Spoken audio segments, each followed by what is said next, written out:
अस्सलाम वालेकुम प्यारे बच्चों, मैं वाइटल के प्लेटफॉर्म से इंज़माम साबिर आपके सामने हाज़िर हूँ और आज हम यूजिंग द साइंटिफिक मेथड को एंड करने जा रहे हैं, क्योंकि पिछले 2 लेक्चर्स में हमने इसकी टेक्स्ट को पढ़ा था और हमने इसको अच्छे से समझा भी था, इसके सिनोनिम्स को, और इनकी जो चीज़ें रिक्वायर्ड थी वो हमने डिस्कस कर ली थी। अभी जो हमारे पास नेक्स्ट पोर्शन है, लास्ट जो इसकी टेक्स्ट का पोर्शन है, उसको अच्छे से सुनिएगा, देखिएगा, उसमें कोई भी क्वेश्चन हो नोट डाउन कर लीजिएगा और वो बाद में जो है ना वो आप पूछ सकते हैं इजीली। लास्ट पे एक पॉइंट था हमारे पास, बेटर एटीट्यूड्स, कि एटीट्यूड्स के अंदर क्या जो है ना वो चेंज आया। पहले ज़माने के लोगों का थिंकिंग स्टाइल कैसा था, उनकी सोच विचार कैसी थी, उनके जो है ना वो लॉजिक्स और इल लॉजिक्स क्या थे, मतलब हमने इन चीज़ों को देखना है। Better attitudes. By an attitude we mean the way we feel towards some idea or some event. If a person believes that wearing some kind of charm will prevent him from having bad luck, he will wear the charm and he will feel uncomfortable without it. Feelings which involves fears such as this are called superstitions. Superstitious people believe in signs of good luck or bad luck, and their lives are greatly influenced by such things.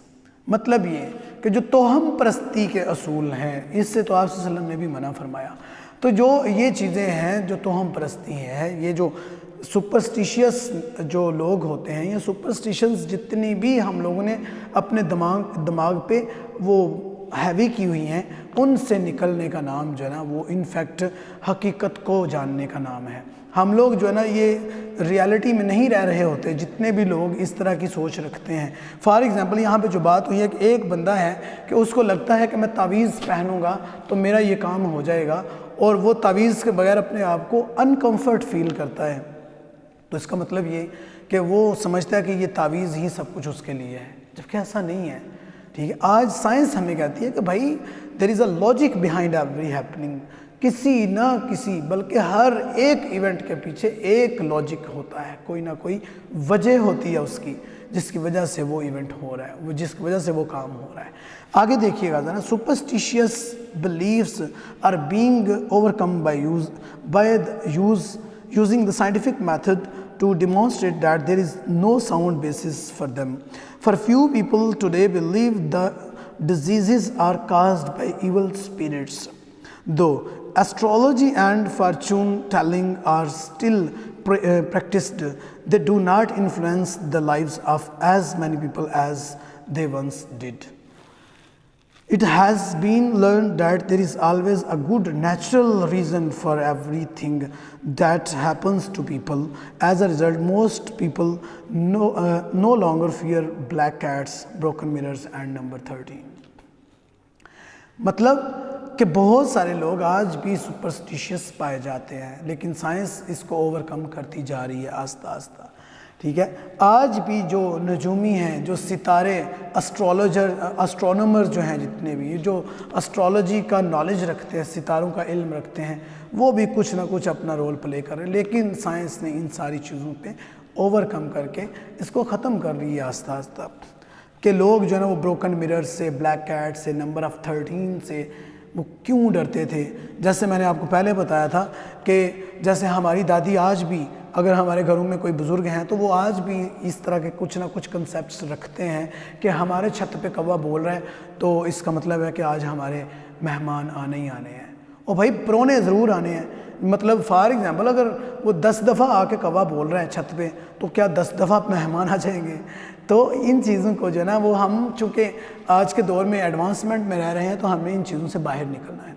अगर हम ना भी निकलेंगे तो फिर भी science की वजह से हमें निकलना पड़ेगा। नेक्स्ट देखिएगा, by the scientific method it has been demonstrated that ideas are not necessarily true because they have been believed for long time. Ideas must now be supported by facts in order to acceptable to the scientist or to people who use the scientific method.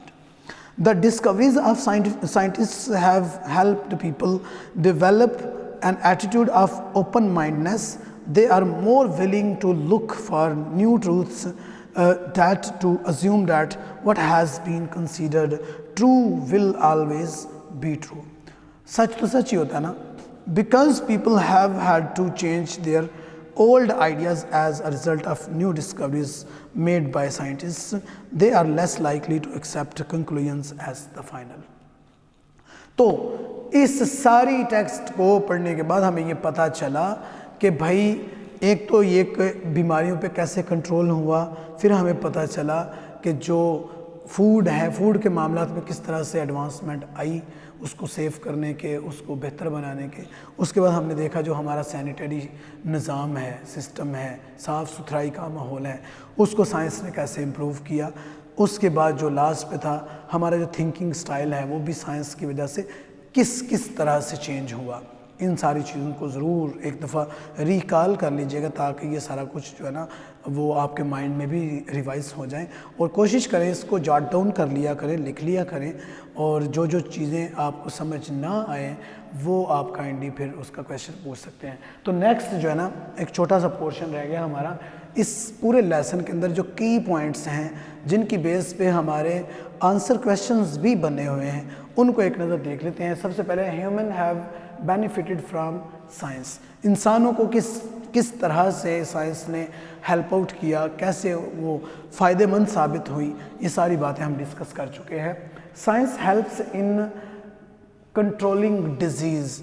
वो कैसे, वो जैसे हमने advancement हमारे hospitals में भी, हमारी medicine में, हमारी जो है ना वो सारे के सारे सिस्टम में, जो मेडिकल का सिस्टम है उसमें जितनी भी एडवांसमेंट है वो साइंस की वजह से है। ये उसके इनफैक्ट जो है ना कुछ एडवांटेजेस ही हैं। Person can live 70 years now, और इसके पीछे रीज़न यही था कि वो मेडिकेशन अच्छी हो जाती थी, और मतलब अभी जो साइंस है वो मज़ीद ये सारा कुछ कर रही है कि हमारी मेडिकेशंस में जहाँ पे हमें डॉक्टर कहते हैं कि इन्हें नहीं बचना, इन्हें लोर ले जाओ, ठीक है, मतलब ये है कि वो मामलात से कुछ ना कुछ बेहतरी आ रही है कि जहाँ पे हमें नाउमीदी नज़र आती थी, अब हम होपफुलनेस के साथ अपने आप को अब इस दुनिया में किस तरह से बेहतर बना सकते हैं, वो साइंस हमारी हेल्प करती जा रही है। Science helps in sanitation, sanitation में साइंस ने हेल्प की। Cities streets are paved now. अब शहरों की जो इवन के विलेजेस में भी आज हम देखें तो विलेजेस में भी गलियां पक्की हैं, मकान बिल्डिंग्स बनाई हुई हैं लोगों ने ऐसी खूबसूरत, जबकि ये पहले दौर में ऐसा नहीं था। नेक्स्ट देखिएगा, बेटर वाटर फैसिलिटीज़, पानी की क्या क्या सहूलियात थी उसके ऊपर हम डिटेल में बात कर चुके हैं। Also helps in preservation of food, food को कैसे सेव किया जाता है वो भी सारा हमने। साइंस चेंज्ड आवर एटीट्यूड, हमारा थिंकिंग स्टाइल, सोचने की हमारी जो एक एबिलिटी है उसको इम्प्रूव किया हुआ है साइंस ने। उसके बाद less fearful than our forefathers, हम ये इम्पोर्टेंट क्वेश्चन भी हैं कि हम अपने फोर फादर्स से लेस फियरफुल हैं, मतलब जितना वो अब्बा जी, दादाजी और उनके फिर दादाजी डरते थे ये बिला वजह की इलॉजिकल चीज़ों से, हम लोग उस तरह से नहीं डरते और हम इनमें बिलीव कम करते हैं as compare to our forefathers. Next देखिएगा तो people are open minded now. अब हमारा जो माइंडसेट है वो कुछ कंपैरेटिवली डिफरेंट है, हम थोड़े ओपन माइंडेड हैं, हम चीज़ों को जो है ना वो हर तरह से देखते हैं और उसमें से लॉजिक्स भी देखते हैं, लॉजिकली देखते हैं चीज़ों को, क्योंकि ये साइंस है। और जो लोग साइंस को जो है ना वो साइंस की वजह से फैसिलिटेट हुए हैं और उनको ये एक्सेप्ट करना भी पड़ेगा कि भाई साइंस की वजह से हमारे पास ये सारी सहूलतें हैं, ये सारी चेंजिंग्स हैं। लास्ट पॉइंट है सुपरस्टिशियस बिलीव्स। ये सुपरस्टिशियस बिलीव्स जो हैं इनसे हमने जान छुड़ानी है, क्योंकि साइंस हमें कहती है कि there is a logic behind every happening, हर हैपनिंग के पीछे एक लॉजिक है। तो जब हम लॉजिकल हो जाएंगे ना तो ऑटोमेटिकली सब चीज़ें बिल्कुल दुरुस्त हो जाएंगी। ये था हमारा chapter number 2 using the scientific method. तो इसमें से जो याद करने की चीज़ें हैं उसमें इसके सिनोनिम्स हैं और इसके आंसर क्वेश्चंस हैं जो आपके पेपर पॉइंट ऑफ व्यू से बहुत इंपॉर्टेंट है। तो इसको बहुत अच्छे से प्रिपेयर कीजिएगा। इंशाल्लाह नेक्स्ट लेक्चर में हम 3rd लेसन स्टार्ट करेंगे। तब तक के लिए अल्लाह हाफिज़, अस्सलाम वालेकुम।